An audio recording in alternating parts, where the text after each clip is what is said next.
Ako vidiš jednog mrava u kući, već si zakasnio.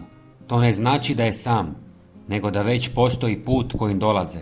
I ako taj put ne prekineš na vrijeme, vraćat će se svaki dan. Testirao sam razne kombinacije i većina radi kratko. Ali ova ima jedan detalj koji ljudi preskoče i baš zato im ne uspije. Krećemo s prvim sastojkom. Uzmite cimet u štapiću i ubacite ga u mlinac. Nemojte ga samo lagano usitniti, cilj je dobiti što finiji prah. Kad to napravite kako treba, osjetit ćete kako miris se odmah mijenja. Postaje intenzivniji, gotovo oštar. Upravo taj trenutak je važan jer tada cimet daje najviše od sebe.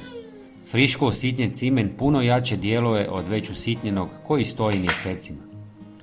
Taj svježe samljeveni cimet istresite u 300 ml vruće vode. I tu većina ljudi napravi prvu grešku, jer koriste mlaku vodu. Mora biti stvarno vruća. U tom kontaktu počinje ono zanimljivo.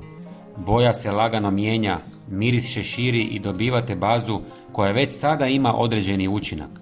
Ali ovdje nećemo stati jer ovo je tek početak. Sada dolazi dio koji većina nikad ne bi dodala. Zvuči čudno, ali upravo tu nastaje razlika. Narežite malo svježeg češnjaka. U tom trenutku sve se mijenja. Čim ga narežete, alicin izlazi, a miris postaje jak i težak. I upravo to mravi ne podnose. Taj miris im je jasan signal da se okrenu i odu. Promiješajte i ostavite da malo odstoji. Osjetit ćete potpuno drugačiji miris kada se spoje. Ali još uvijek nedostaje ono nešto zbog čega ova mješavina postaje izuzetno jaka. I sada ide ono bez čega sve ovo prije nema puni učinak. Bez ovoga sve ostalo traje samo kratko. Dodajte 100 ml soka od limuna. Bez ovog koraka mravi se brzo vraćaju.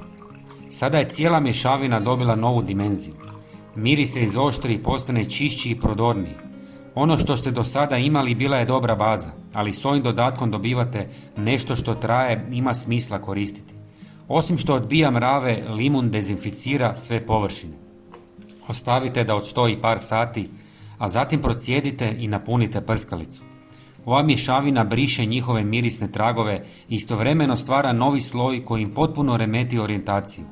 Bez tog puta više ne mogu pronaći hranu niti se vraćati, pa odustanu od tog mjesta. Zato nije dovoljno ukloniti mrave, morate ukloniti razlog zbog kojeg dolaze. Redovito čistite površine od mrava i ostataka hrane jer upravo to ih stalno vraća. Ako uklonite mrave, a ne njihov trag, problem se samo vraća. Ako želite još ovakvih prirodnih savjeta, pretplatite se na naš kanal jer je potpuno besplatno. Hvala vam i pozdrav!